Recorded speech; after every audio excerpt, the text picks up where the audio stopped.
Hey. Hey, hi everyone. I'm Emilien. Hey, and I'm Ben. We're going to show you our process of creating materials inside Lens Studio. So this is going to be a pre-recorded video, but we will still be there to answer the questions you have in the chat. So yeah. Yeah. And Right. Sorry, go. yeah, go ahead. Go ahead. I was about to say that we wanted to take a moment before we start to tell you about the asset library. So just for example, this is a lens I created using a material that I've made available inside the asset library. So if you want to just go ahead and try it and use it in your own projects, just do that. Yeah, and I also made one that's kind of like some sparkles. Kind of hard to see with my bright light going on here, but that's one of them that I made as well. So yeah, so feel free to ask any questions in the chat. We will be here ready to answer them. And let's do it. Let's get this video started. What do you think? Okay, so we are in Lens Studio, and as you can see, we have an empty campfire right here.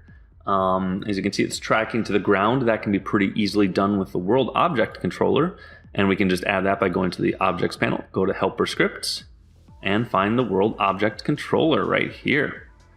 All right, so this is what we want the fire to look like when we're done. That looks pretty cool. So let's start with an empty material, and let's go. All right, so this effect is primarily driven by noise. So we're going to be adding some noise nodes. Let's first go with a simplex noise here. And let's copy that and make another one. If we were to just drag it right now, it would be a semi-transparent gray color. And it's semi-transparent because the blend mode is normal. If we had it disabled, it would just be solid gray. But we want transparency, so let's go to normal. And it's also gray because we haven't added the seed value of the UV coordinates. So let's do that now. Let's go to UV, surface UV coordinates. Let's attach that to the seed. And now we have our noise texture. Let's mix these two together using the multiply node. Right now they're going to be the exact same, so let's change the size. Let's make this one 5 by 5. And this one can be 7 by 10. So there's a little bit of a difference now. Let's start the movement. All we have to do for that is add a scroll coordinates node. So let's add that here. And let's copy that and add that one here. And it's going pretty fast down and to the right. Let's change all of that. First we want it to go up, so let's change the direction to 0. And this direction to -1, so that it's going upwards instead. Same thing here. This one goes 0. And this one goes -1. And now they're going up. Let's adjust the speed here. This one will go 1.4, and let's put this one just at 1. So now you can see the two textures are scrolling at a different speed, and it kind of looks like some embers going on here. So let's make this a little bit more like a flame. First, let's do an add node. We'll put that right here and attach a 2D texture parameter node to that. Let's call this opacity map.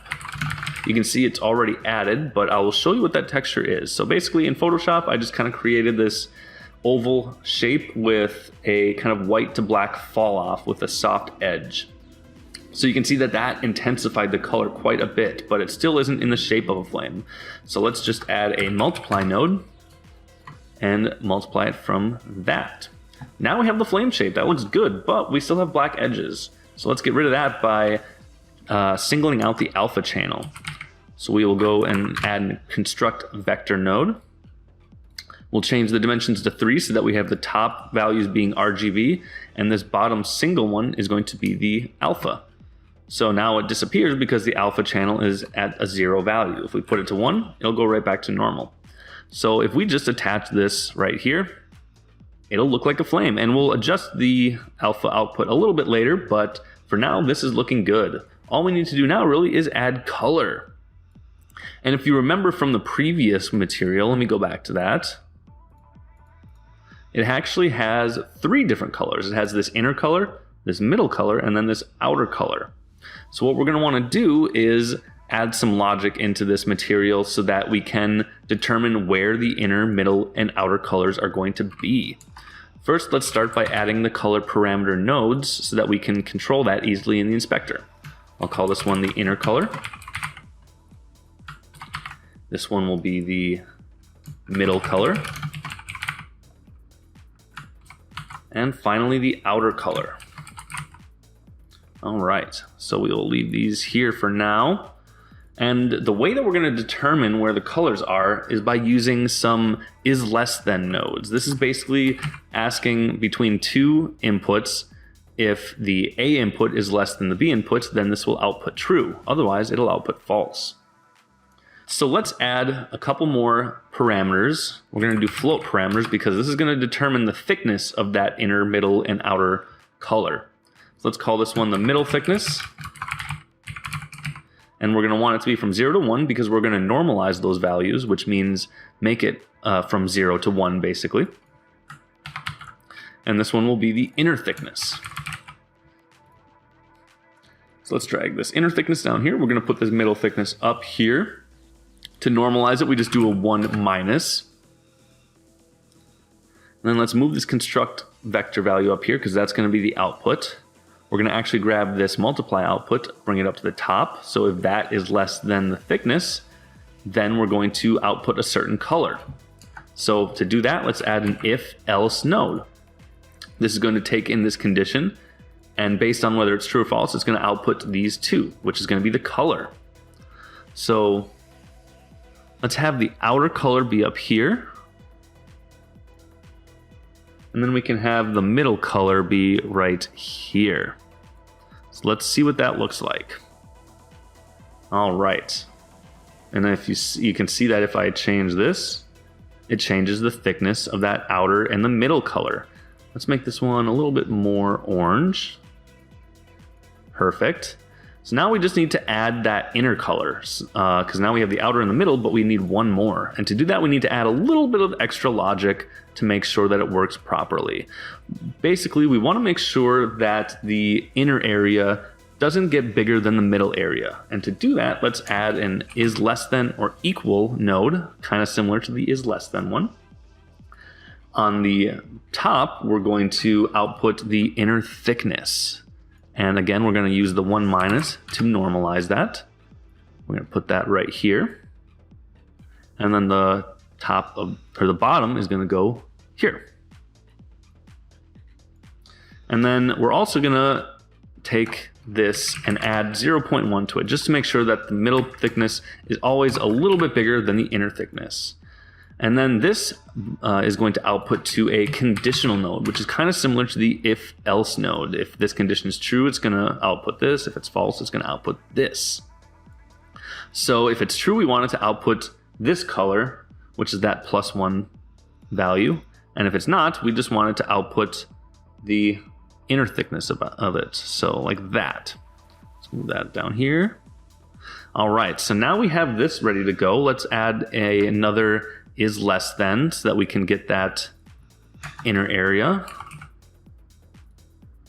And we're going to output that multiply to it right here. And then we will output this here. All right, so now we need to add another condition to this. So let's just do count of 2. And then we'll add this to the second condition like so. And then finally we have our inner color here. Let's throw that in.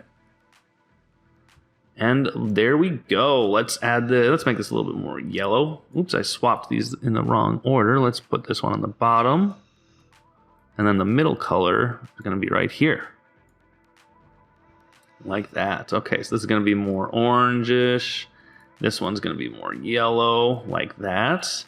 Now you can see that if I adjust the inner thickness, it changes. Same with this one. Let's maybe make this a little bit thicker like that.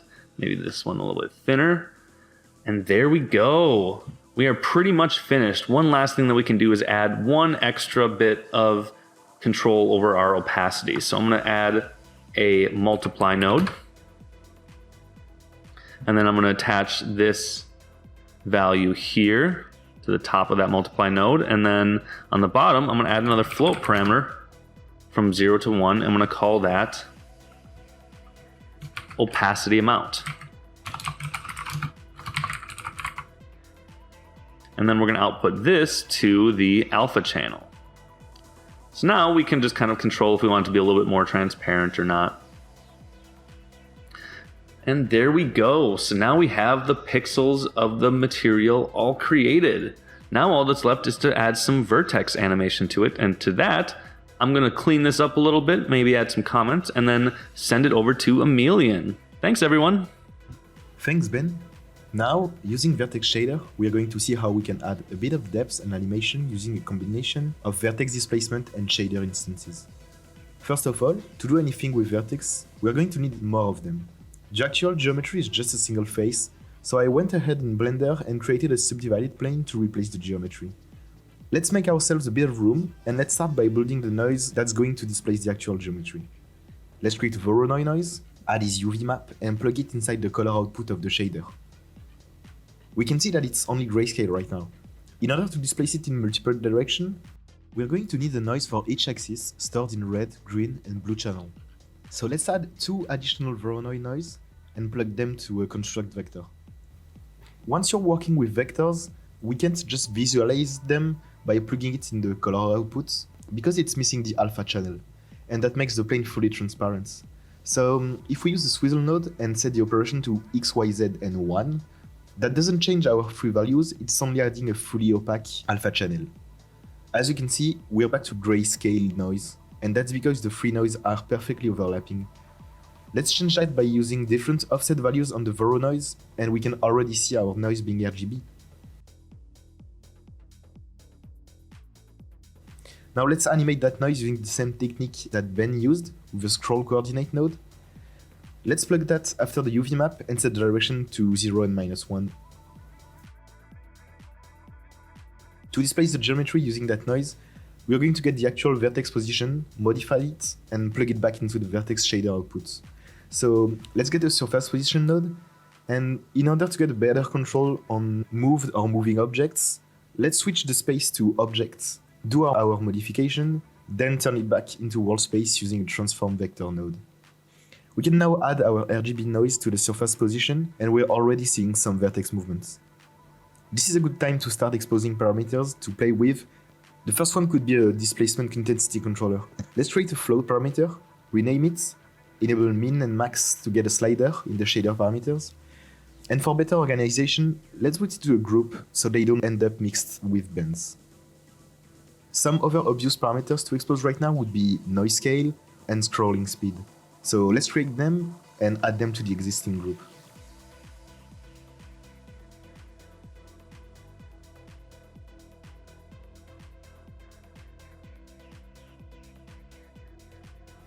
Now, if we crank up the displacement intensity, we can see that our plane tends to go up diagonally. And that's because we're only adding positive values, since the noise outputs are between 0 and 1. What we need is to remap our values from 0 to 1 to -1 to 1. This is exactly what the remap node does, so let's use it. The next step is to get less displacement the closer we are from the source of the fire, down here. And for that, if we take a look at what our UV map looks like, we can see that the green channel is creating a perfect gradient for us to use. Let's extract that using a split vector node and multiply it to our operation. We now get a displacement gradually going up the plane. Let's now plug back the color part of the shader and take a look at what we've done. As we can see, the effect is so similar to Ben's animation that it's currently barely visible. We are now going to leverage shader instances to duplicate our effects and try to add variation to every instances. That way, we'll be able to get some depth and the vertex animation will make sense.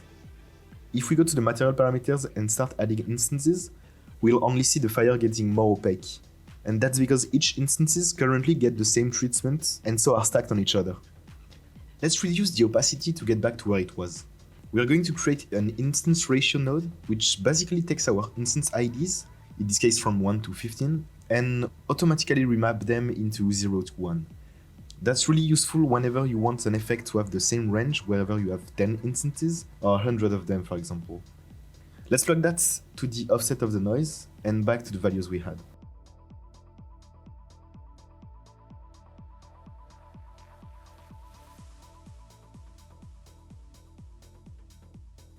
Right now, the noise are offsetted per instances by a range of 1, which is too small to be visible. Let's multiply that by 30. Also, to get a better match between our vertex animation and bends, we can plug our speed parameters to his scroll coordinates node and multiply the top one by 1.4 just to get the same ratio that he used. Our instances variation are now a bit visible, and we could go a bit more crazy with those by, for example, having different scale per instances. To scale up a vector, in this case, the position vector, we only have to multiply it by something greater than 1. I played a bit with values and found that those works great. However, we're scaling every instances the exact same way. So let's bring back an instance ratio node and use that as a factor to mix between our desired scaling values and 1 for no scale.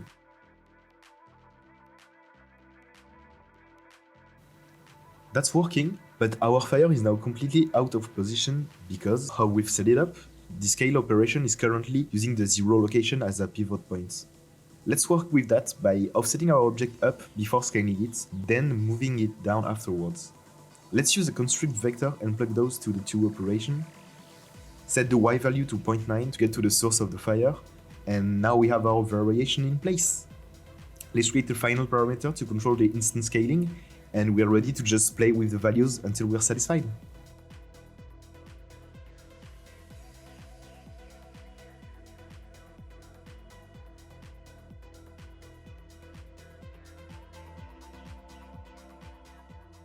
Ooh, that was fun. Yeah. Yeah, I think I really loved the I love how it blends those colors together with that vertex animation, especially because I don't use the shader instance count a ton, and like when you do use it, like it's so powerful. Yeah. This really is my favorite feature of Lens Studio. By the way, it's I don't do a single project in Lens Studio without using shader instances. It's really like it's hard on the performance sometimes when you go up in the numbers, but I think it's really worth it. Yeah. So, if anybody has any questions about this or anything else regarding the material editor, feel free to ask. We are here and ready to answer questions. Also, let's see, what do we have? We have a question from Celia. What is the most complex material that you have built? Let me think about that. Do you have something in mind right away, Emilien? Yeah, I think the fur material definitely is the one that that was the most complex I've ever made. It took me like something like a week and some trial and going back and forth to get the exact look that I wanted. Also, I really wanted this material to work on any geometry you give it. So yeah, I had to tweak a little bit of things with being able to work with different scale that you can give to Lens Studio. So yeah, I think this is the first one. This one. That's cool. I think my most complex was one that I did probably around a year ago, which was it basically created these RGB rings that are that kind of rotate, and it was done for a music video project, and it was very fun. What do we have next? We have a question. Any chance to combine VFX and material? Yeah, totally. In that, actually, you can just do straight in the VFX editor. They have the same material nodes that you have in the material editor. So the VFX editor is basically material editor super powered with VFX. So yeah, you can see my dog's little snoot there. He's Ralphie. You have to get in on this. What else do we have? What's your favorite node? What is your favorite node, Emilien? My favorite node. Oh, that's a tricky one. I know mine. Mine is definitely going to be the simplex noise node, either that or the Voronoi noise node. They're just so powerful. There's so many different things that you can do with that, and it is really for a lot of different materials. That is like the base driver of the effect. So right. So almost all of the materials I've made also use at least a simple or a Voronoi noise, a simplex.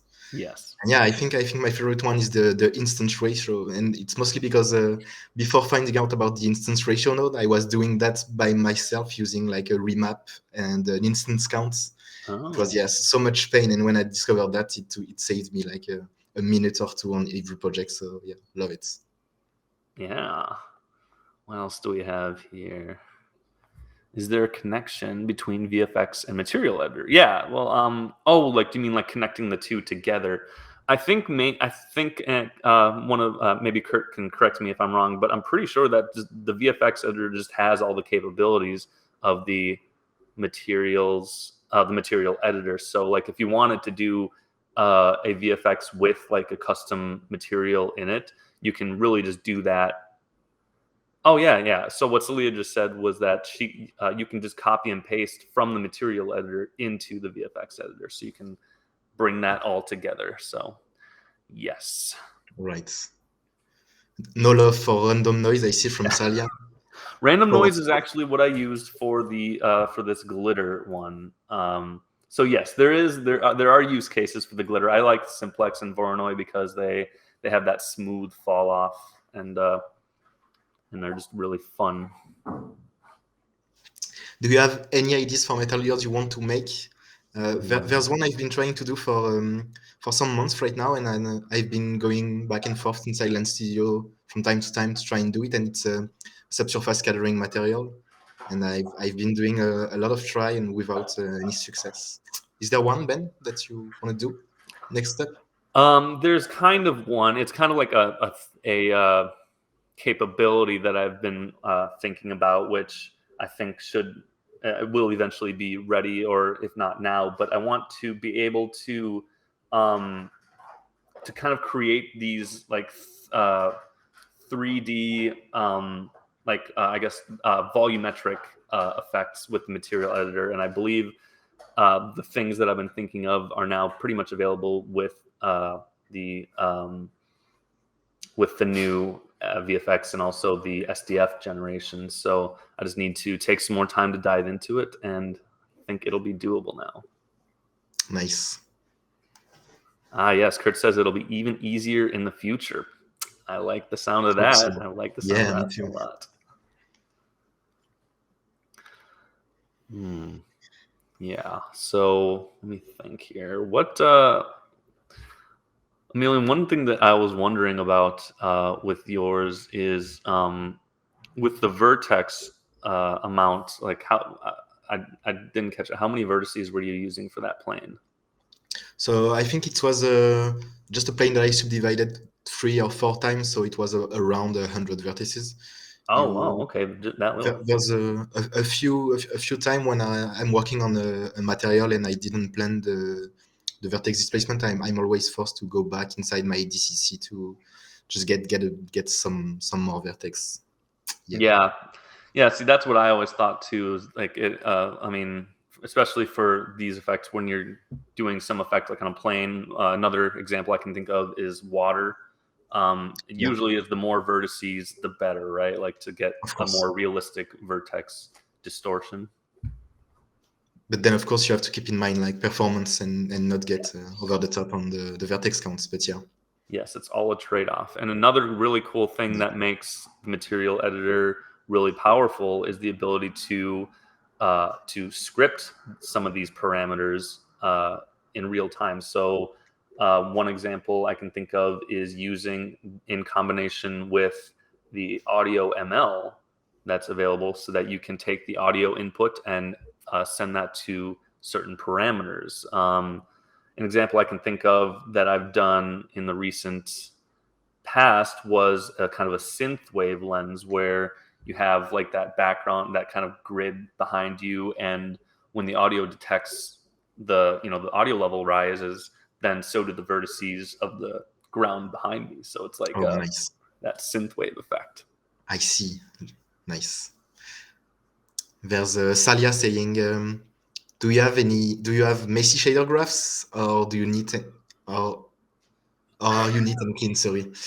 Yeah, that's a tricky question, because I think I'm more of a messy person, but I hate myself for that anytime I go back to a shader I made more than 2 days before, because it's totally unreadable.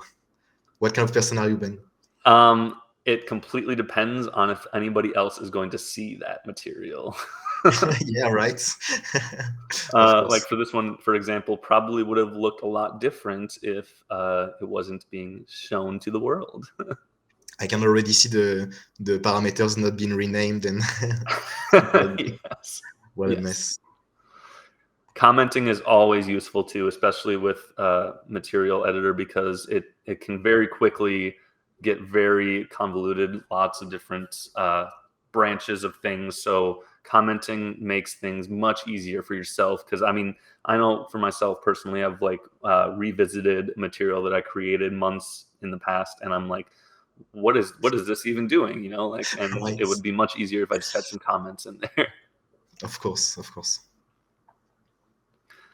Oh, Celia has a good question about, is there a way to auto clean up a messy shader graph? I think that would be a great feature for the future, where you can just click a button and it kind of auto sorts them and in a logical way. That'd be fun.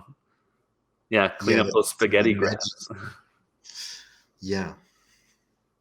Yeah. So Wayne asks, do you have any good beginner tutorials or resources for learning how to start using the nodes and material editor? And yes, both Snap and creators like myself have created tutorials on YouTube to kind of get started with that. Another great resource is the Lens Studio website. They have lots of guides on how to do that, along with descriptions on each node. And also, a really good resource when I was first starting to learn Material Editor was to actually look up tutorials on YouTube for Unity shader graph, because they are actually very similar and really easy to translate to the Material Editor in Lens Studio. Totally agree. And for myself, I came from I'm using Blender for a long time now, and what I really love about the Lens Studio Material Editor is that they are very similar, and I found my way really quickly. And yeah, so yeah, Blender as well. Another good feature is that in each node in the Material Editor, there's a little info icon on the top right that you can click, and it'll give a nice description of what that material does and what the outputs are, and that really helps kind of when you're trying to figure something out. So yes. Oh yeah, Wayne uses Substance. Substance Painter is also pretty similar to the Material Editor in Lens Studio as well. So if you're a Substance Painter person, then this will. Designer. Substance Designer, Designer, yes. Yes, then it really helps. right.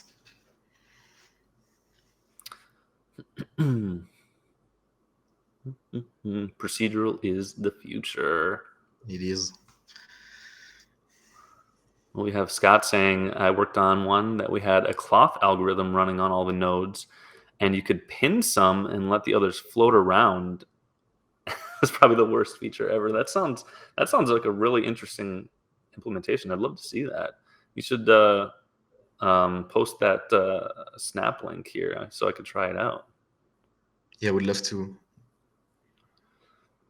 And yeah, just more to add more issues and usefulness. I mean, that's okay though. That's all in the name of progress.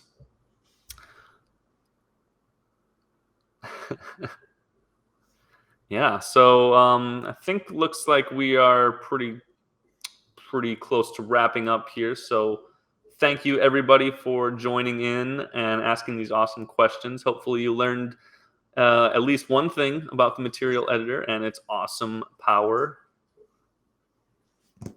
So yeah, thanks again everybody for coming. And if you have any other questions, you can feel free to reach out to myself or Emilien, and we'd love to answer them. Of course. Thanks everyone once again. Yep, thanks everyone. Have a good rest of Lens Fest. Hey.